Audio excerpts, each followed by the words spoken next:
भारती। पेश है आज का हमारा न्यूज बुलेटिन। आइए नजर डालते हैं आज के हेडलाइंस पर। शुक्रवार को एक बार फिर कृषि कानूनों के विरोध में यूपी गेट पर आंदोलन कर रहे किसानों ने निकाला विरोध मार्च। दिल्ली पुलिस ने किया रास्ता बंद। मुख्यमंत्री योगी आदित्यनाथ शनिवार को करेंगे कैलाश मानसरोवर भवन का लोकार्पण। 29 परियोजनाओं का भी करेंगे लोकार्पण और शिलान्यास। मुख्यमंत्री के कार्यक्रम को लेकर एडीजी और प्रभारी मंडलायुक्त ऋतु महेश्वरी सहित आला अधिकारियों ने कैलाश मानसरोवर भवन का किया निरीक्षण। नए कृषि कानूनों को लेकर बीजेपी भी अब आर पार की लड़ाई के मूड में आ गई है। पार्टी देश के अलग अलग शहरों में 70 प्रेस कॉन्फ्रेंस और चौपाल का आयोजन करेगी, जिसमें कृषि कानूनों के लाभ के बारे में बताया जाएगा। और नोएडा पुलिस के साथ हुई मुठभेड़ में गोकशों को लगी गोली, दोनों के खिलाफ कई शहरों में दर्ज की रिपोर्ट। शनिवार को उत्तर प्रदेश के मुख्यमंत्री योगी आदित्यनाथ अपनी महत्वाकांक्षी परियोजना कैलाश मानसरोवर भवन का शुभारंभ करेंगे।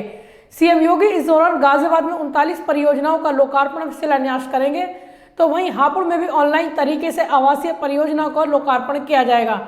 सीएम योगी के कार्यक्रम को लेकर प्रभारी मंडलायुक्त ऋतु महेश्वरी सहित आला अधिकारियों ने कैलाश मानसरोवर भवन का निरीक्षण किया। गाजियाबाद के इंदिरापुरम शक्तिखंड 4 में बनाए गए कैलाश मानसरोवर भवन का उद्घाटन शनिवार को उत्तर प्रदेश के मुख्यमंत्री योगी आदित्यनाथ शाम 5 बजे करेंगे। सीएम योगी इस दौरान गाजियाबाद जिले में 39 परियोजनाओं का लोकार्पण व शिलान्यास भी करेंगे। प्रभारी मंडलायुक्त ऋतु महेश्वरी ने बताया कि सीएम के कार्यक्रम को लेकर पूरी तैयारी कर ली गई है। इस दौरान कोविड-19 प्रोटोकॉल का भी पूरा ख्याल रखा जाएगा। लोगों का आना रहेगा।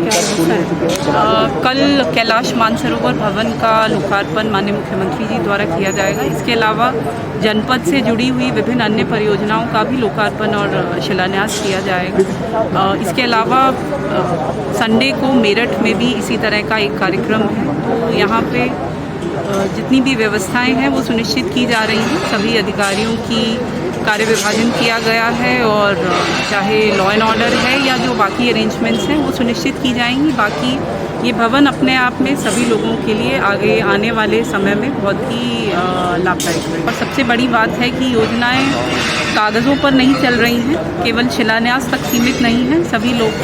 सभी योजनाएं वाकई लोगों तक पहुंच रही हैं, लोकार्पण हो रहे हैं, तो निश्चित ही विकास के कार्यों को गति मिल रही है। शंकर पांडे ने बताया कि सीएम के कार्यक्रम को लेकर तैयारियां अंतिम चरण में हैं।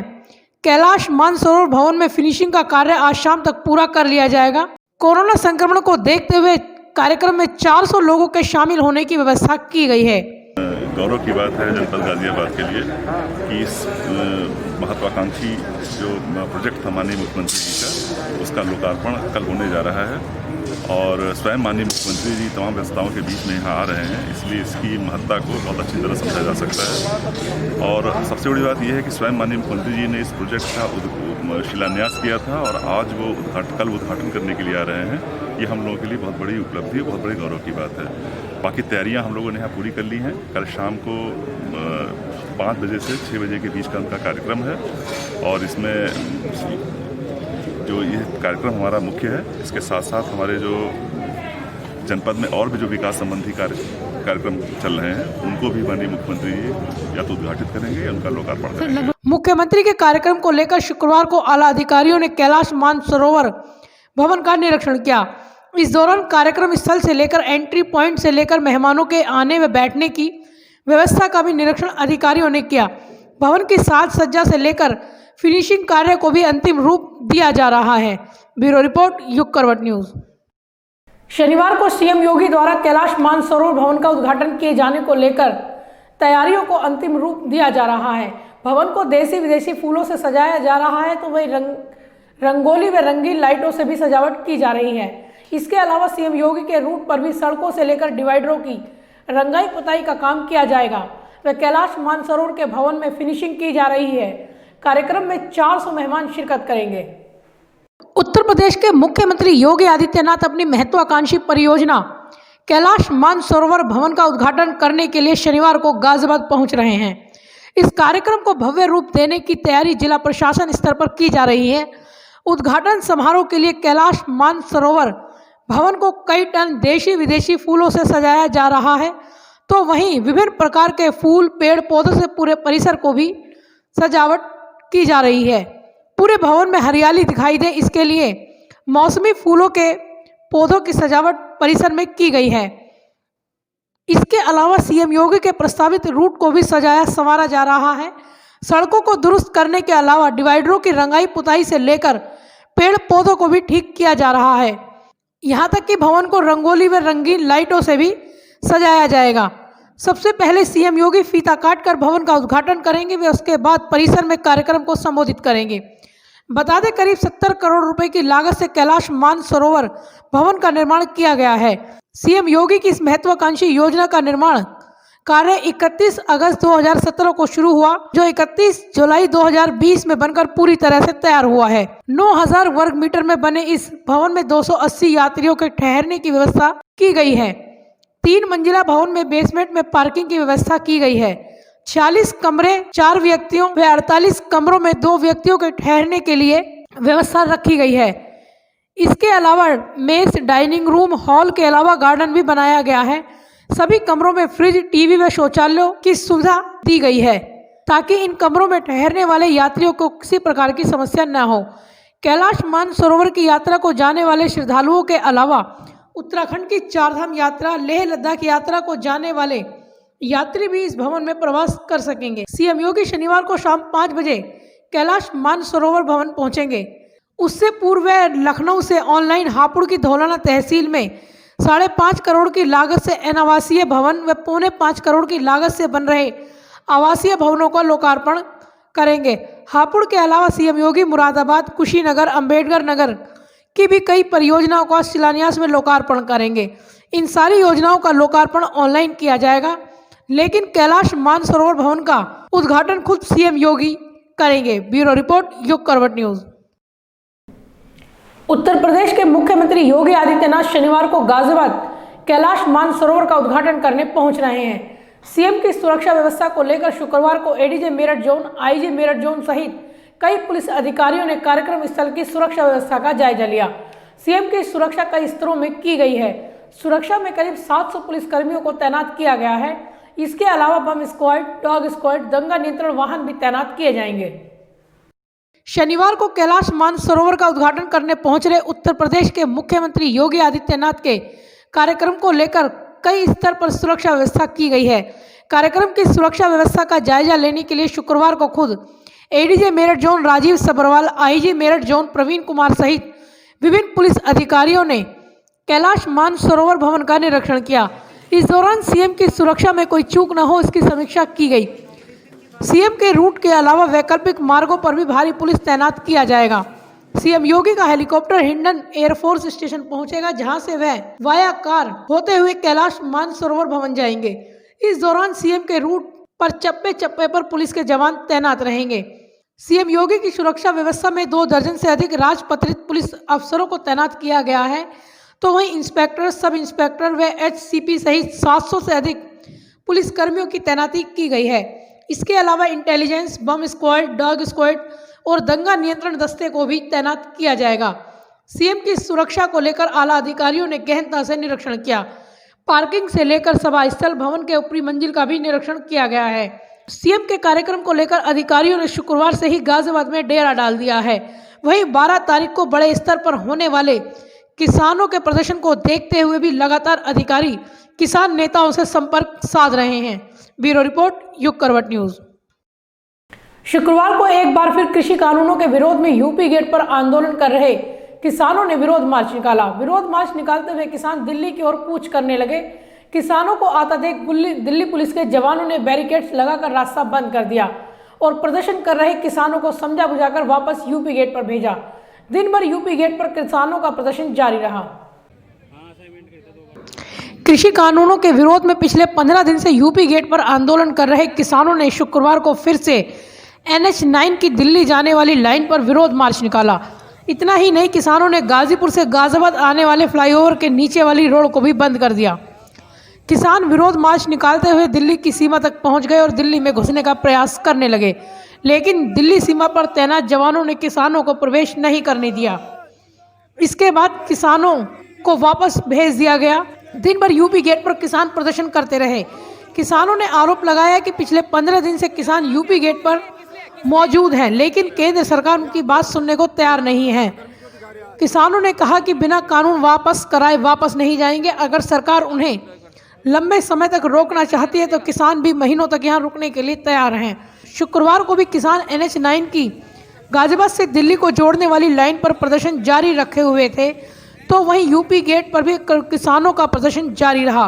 बता दें कि 12 दिसंबर को किसान कृषि कानूनों के विरोध में देश भर में टोल फ्री करेंगे, तो वहीं 14 दिसंबर को सभी जिला मुख्यालयों का घेराव किया जाएगा। इसके अलावा किसान लगातार अपनी मांगों को लेकर यूपी गेट व NH-9 फ्लाईओवर पर डटे हुए हैं। 12 दिसंबर को होने वाले प्रदर्शन में शामिल होने के लिए बड़ी संख्या में किसानों का यूपी गेट पर पहुंचना शुरू हो गया है। दिन भर इस प्रदर्शन को लेकर रणनीति बनती रही। विभिन्न राज्यों के किसान पूरी तैयारी के साथ आंदोलन स्थल पर पहुंच रहे हैं। आंदोलन कर रहे किसान रोष में कभी बैरिकेड्स तोड़ने का प्रयास करते हैं तो कभी दिल्ली सीमा में घुसने का प्रयास कर रहे हैं। किसानों ने दो टूक कहा है कि कानून वापस लिए जाने के अलावा और कुछ मंजूर नहीं है। ब्यूरो रिपोर्ट, युग करवट न्यूज। नए कृषि कानूनों को लेकर किसानों और केंद्र सरकार के बीच जंग अब लंबी होती दिख रही है। केंद्र सरकार ने जहां कृषि कानूनों को रद्द करने से इनकार कर दिया है, तो वहीं किसान तीनों ही कृषि कानूनों को वापस लेने की मांग पर अड़े हुए हैं। इस बीच बीजेपी ने भी अब आर पार की लड़ाई का मूड बना लिया है। बीजेपी शुक्रवार से देश के अलग अलग शहरों में 700 प्रेस कॉन्फ्रेंस और चौपाल का आयोजन करेगी, जिसमें कृषि कानूनों के लाभ के बारे में बताया जाएगा। नए कृषि कानूनों को रद्द करने की मांग को लेकर 16 दिनों से सड़क पर डटे हुए किसानों और केंद्र सरकार के बीच जंग अब लंबी होती दिख रही है। केंद्र सरकार ने जहां कृषि कानूनों को रद्द करने से इनकार कर दिया है, वहीं किसान तीनों ही कृषि कानूनों को वापस लेने की मांग पर अड़े हुए हैं। केंद्र सरकार के रुख को देखते हुए किसानों ने भी आंदोलन को और तेज करने का ऐलान कर दिया है। किसानों के सख्त रवैये को देखते हुए बीजेपी भी अब आर पार की लड़ाई के मूड में आ गई है। बीजेपी शुक्रवार से देश के अलग अलग शहरों में 700 प्रेस कॉन्फ्रेंस और चौपाल का आयोजन कर रही है। इस चौपाल के जरिए किसानों को कृषि कानूनों के फायदे के बारे में बताया जाएगा और किसानों को ये समझाने की कोशिश की जाएगी कि नया कृषि कानून किस तरह से उनके लिए फायदेमंद साबित होगा। बीजेपी अपने इस अभियान के दौरान देश में 100 से अधिक जगहों पर सम्मेलन करेगी, जबकि हर जिले में प्रेस कॉन्फ्रेंस की जाएगी। बीजेपी की ओर से कृषि कानूनों को लेकर हाल ही में एक बुकलेट भी जारी की गई थी, जिसमें तीनों कृषि कानूनों से होने वाले फायदे के बारे में बताया गया। कृषि बिल का विरोध कर रहे किसानों ने आंदोलन को और तेज करने का ऐलान कर दिया है। किसानों की ओर से बताया गया कि शनिवार से दिल्ली जयपुर और दिल्ली आगरा हाईवे पर चक्का जाम किया जाएगा। इसके साथ ही किसानों का आंदोलन 14 दिसंबर से देश भर में और तेज कर दिया जाएगा। इसके बावजूद अगर केंद्र सरकार ने किसानों की मांग पर कोई फैसला नहीं लिया तो बीजेपी के मंत्रियों और नेताओं का घेराव किया जाएगा। किसानों का कहना है कि जिन मांगों को लेकर पिछले 15 दिनों से वे दिल्ली के बॉर्डर पर डटे हुए हैं, उन्हें वह पूरा करवा कर ही वहां से जाएंगे। ब्यूरो रिपोर्ट, युग करवट न्यूज। पश्चिमी बंगाल के राज्यपाल जगदीप धनखड़ ने मुख्यमंत्री ममता बनर्जी को चेताया है कि बाहर वाला और अंदर वाला कहकर वे खतरनाक खेल खेल रही हैं, उन्हें आंख से नहीं खेलना चाहिए। राज्यपाल ने कहा कि गुरुवार को बीजेपी के राष्ट्रीय अध्यक्ष के काफिले पर हुए पथराव की रिपोर्ट उन्होंने केंद्र सरकार को भेज दी है। गुरुवार को पार्टी के कार्यक्रम में शामिल होने डायमंड हार्बर गए बीजेपी के अध्यक्ष जेपी नड्डा के काफिले पर जबरदस्त पथराव किया गया था। इस पथराव में बीजेपी के कई नेताओं की गाड़ियां क्षतिग्रस्त हो गई थी। बंगाल दौरे पर गए भाजपा के राष्ट्रीय अध्यक्ष जेपी नड्डा के काफिले पर हमले के बाद कानून व्यवस्था के मुद्दे पर शुक्रवार को राज्यपाल जगदीप धनखड़ ने प्रेस कॉन्फ्रेंस की। राज्यपाल ने कहा कि मुख्यमंत्री ममता बनर्जी को संविधान का पालन करना होगा, वह अपने रास्ते से नहीं भटक सकती है। राज्य में कानून और व्यवस्था की स्थिति लंबे समय से लगातार बिगड़ रही है। They are the rights essential for civil society, democratic way of life in the state of West Bengal. these human rights were in flames yesterday.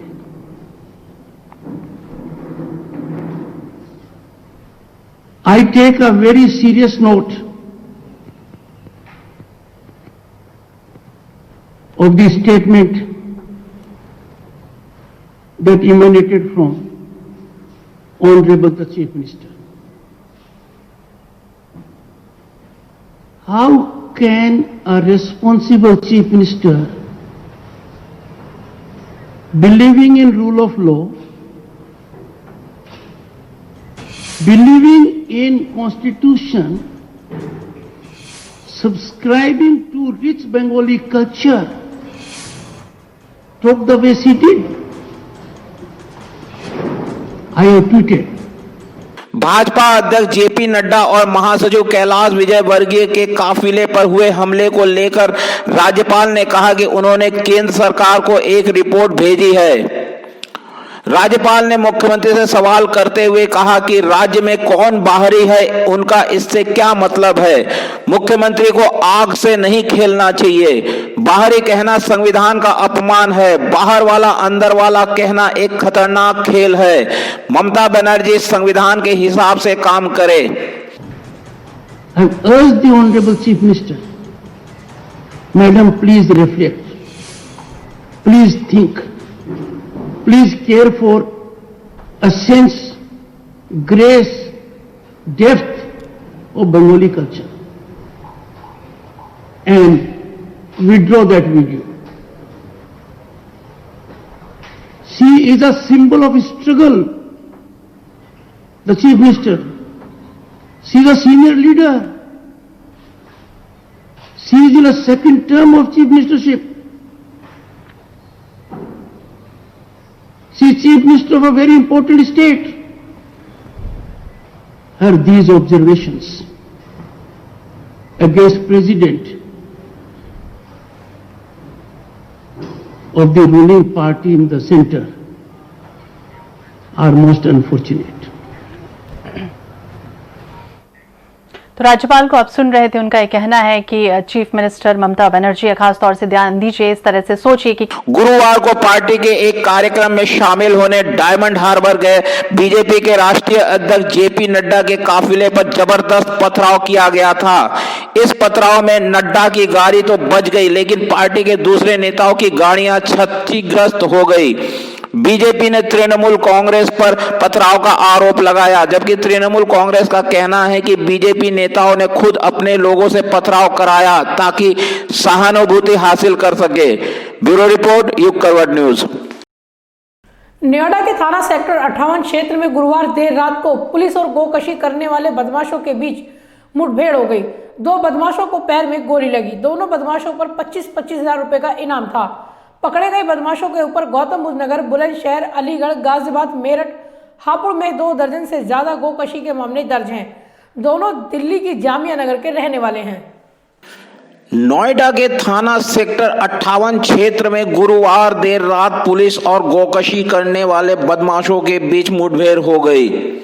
Police द्वारा चलाई गई गोली 25-25 हजार रुपए के इनामी 2 बदमाशों के पैर में लगी है। पुलिस अपर उपायुक्त कानून व्यवस्था आशुतोष द्विवेदी ने बताया कि गुरुवार देर रात को थाना सेक्टर 58 के थानाध्यक्ष अनिल कुमार सिंह अपनी पुलिस टीम के साथ सेक्टर 62 के पास चेकिंग कर रहे थे। तभी एक कार में सवार कुछ बदमाश आते हुए दिखाई दिए। पुलिस ने जब बदमाशों को रुकने का इशारा किया तो बदमाश पुलिस पार्टी पर जान से मारने की नीयत से गोली चलाकर भागने लगे। उन्होंने बताया कि पुलिस ने जवाबी कार्रवाई की तो 2 बदमाशों के पैर में गोली लगी। ये सेक्टर 58 थाना क्षेत्र में आज सेक्टर 62 रामलीला ग्राउंड के पास थाना प्रभारी 58 अपनी टीम के साथ गश्त पे थे। इसी दौरान सामने से एक कार आती दिखाई दी। इन लोगों द्वारा रोकने की कोशिश की गई तो इन्होंने अपनी कार भगाने की कोशिश किया और उसमें असफल रहे। कार इनकी जाकर दाहिने रेलिंग पर भिड़ गई। ये भाग नहीं पाए तो उतर कर इन्होंने भागने की कोशिश किया। जब पुलिस ने इन्हें घेरने की कोशिश किया तो इन्होंने पुलिस पार्टी पे फायरिंग की। जवाबी फायरिंग में दोनों बदमाशों को गोली लगी है। पुलिस अधिकारी ने बताया कि इन बदमाशों के पास से एक स्विफ्ट डिजायर कार 2 देशी तमंचे, कारतूस आदि बरामद किया गया है। मुठभेड़ के दौरान घायल बदमाशों को इलाज के लिए जिला अस्पताल में भर्ती कराया गया है। इनकी पहचान रिजवान कुरैशी और गुलजार कुरैशी निवासी जाकिर नगर बाटला हाउस थाना जामिया नगर के रूप में हुई है। उन्होंने बताया कि दोनों बदमाश मूल रूप से मेरठ के रहने वाले हैं, वर्तमान समय में दिल्ली के जामिया नगर में रह रहे हैं। पूछताछ में इन्होंने अपना नाम रिजवान और गुलजार बताया है। ये मूल रूप से मेरठ के रहने वाले हैं और इस समय शाहीन बाग में रह रहे हैं दिल्ली में, और बुलंदशहर से इनके ऊपर 25-25 हज़ार का इनाम है। अभी मेरे द्वारा जनपद अलीगढ़ से वार्ता की गई तो मालूम चला कि थाना जमा क्षेत्र से भी ये वांटेड हैं और इन पर जमा क्षेत्र से भी 25-25 हज़ार का इनाम घोषित किया गया है। दोनों बदमाशों के ऊपर जनपद बुलंदशहर से 25-25 हजार रुपए और जनपद अलीगढ़ से 25-25 हजार रुपए का इनाम घोषित था। पकड़े गए दोनों बदमाशों के ऊपर गौतम बुद्ध नगर, बुलंदशहर, अलीगढ़, गाजियाबाद, मेरठ और हापुड़ में 2 दर्जन से ज्यादा गोकशी के मामले दर्ज है। ब्यूरो रिपोर्ट, युग करवट न्यूज।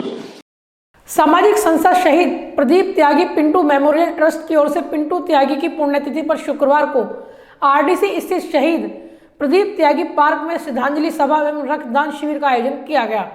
शहर के गणमान्य लोगों ने शहीद पिंटू त्यागी के चित्र के समक्ष दीप जलाकर श्रद्धांजलि दी। बड़ी संख्या में लोगों ने इस अवसर पर रक्तदान शिविर में भी हिस्सा लिया और रक्तदान किया। सामाजिक संस्था शहीद प्रदीप त्यागी पिंटू मेमोरियल ट्रस्ट की ओर से पिंटू त्यागी की पुण्यतिथि पर शुक्रवार को आरडीसी स्थित शहीद प्रदीप त्यागी पार्क में एक श्रद्धांजलि सभा और रक्तदान शिविर का आयोजन किया गया। शहर के गण्यमान्य लोगों ने शहीद पिंटू त्यागी के चित्र के समक्ष दीप जलाकर उन्हें श्रद्धांजलि दी। बड़ी संख्या में लोगों ने इस अवसर पर रक्तदान शिविर में हिस्सा लिया और रक्तदान किया। 12 साल पहले आज ही के दिन वरिष्ठ कांग्रेसी नेता पिंटू त्यागी की गोली मारकर हत्या कर दी गई थी। तब से हर साल इसी दिन उनकी याद में रक्तदान शिविर का आयोजन किया जाता है। पूरे दिन चले शिविर में सैकड़ों लोगों ने रक्तदान किया। ब्यूरो रिपोर्ट, युग करवट न्यूज। गाजियाबाद तहसील बार एसोसिएशन की 2020-21 कार्यकारिणी के लिए शुक्रवार को मतदान हुआ।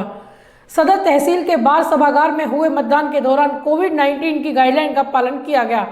अध्यक्ष पद पर पंकज कुमार शर्मा और रमेश चंद्र यादव मैदान में हैं। सचिव पद पर केबी सिंह उर्फ खुशी और केपी सिंह में टक्कर है। तहसील बार एसोसिएशन की वर्ष 2020-21 कार्यकारिणी के लिए शुक्रवार को सदर तहसील के बार सभागार में मतदान आयोजित किया गया। इस कार्यकारिणी के लिए कुल 222 अधिवक्ता मतदाता है। कोरोना काल में हो रहे इस चुनाव में कोविड-19 की गाइडलाइंस का पूरी तरह पालन किया गया।